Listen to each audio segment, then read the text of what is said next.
Hello दोस्तों, हम लोग आज बात कर रहे हैं यूनाइटेड स्टेट्स एयरफोर्स के अंदर आने वाले एरिया 51 की। एरिया 51 एक सैन्य अड्डे का उपनाम है जो पश्चिमी संयुक्त राज्य अमेरिका में नेवाडा के दक्षिण में स्थित है। ग्रूम झील के पश्चिमी तट पर इसके केंद्र में अवस्थित है एक विशाल गोपनीय सैनिक हवाई क्षेत्र। एरिया 51 बेहद रहस्यमयी जगह है। इसके अंदर अमेरिकी सरकार के बहुत से रहस्य छुपे हुए हैं। इन सारे रहस्यों में सबसे बड़ा रहस्य जो दुनिया को इसकी ओर आकर्षित करता है वह एलियंस के यहाँ पर होने की खबरें हैं।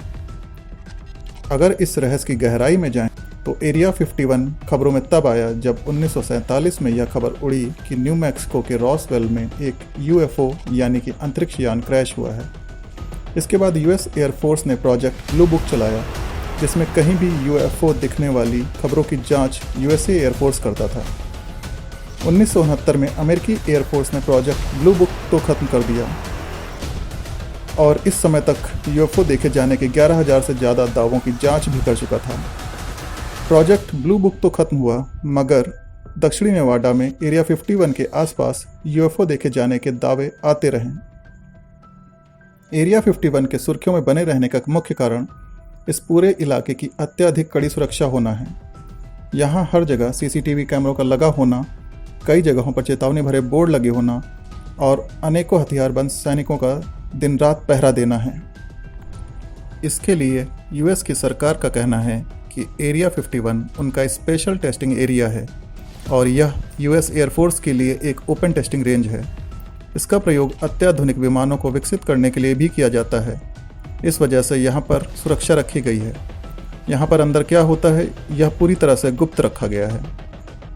लेकिन लोगों का ऐसा मानना है कि 1947 में न्यू मैक्सिको में जो अंतरिक्ष यान दुर्घटनाग्रस्त हो गया था उस यान के अवशेषों को यहाँ पर सुरक्षित रखा गया है और यह भी माना जाता है कि उसके एलियन पायलटों को भी यहाँ रखा गया है।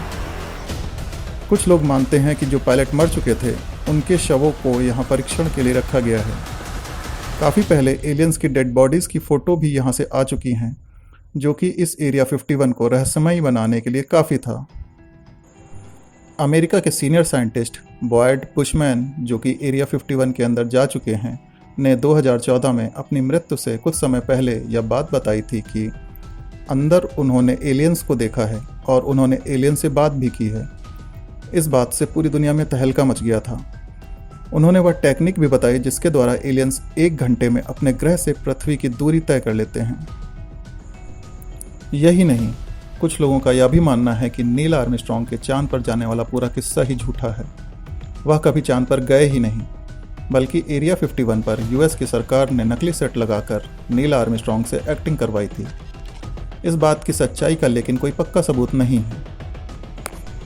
एक अफवाह यह भी है कि अमेरिका यहाँ पर मनुष्य को समय में आगे और पीछे भेजने के लिए रिसर्च कर रहा है, यानी कि वह टाइम ट्रैवल पर रिसर्च कर, लेकिन इसका भी कोई पक्का सबूत नहीं मिला है। बात चाहे जो भी हो दोस्तों, लेकिन एरिया 51 की रहस्यमय दुनिया किसी परी कथा से कम नहीं है और ढेरों सवालों का जन्म देती है जिनका कोई आधिकारिक जवाब न मिलने से उत्सुकता बढ़ती ही जाती है। आज के लिए बस इतना ही दोस्तों। ऐसी और भी रोचक और विचित्र जानकारियों के लिए हमारे साथ जुड़े रहिए। आपसे फिर मिलेंगे, तब तक के लिए बाय बाय।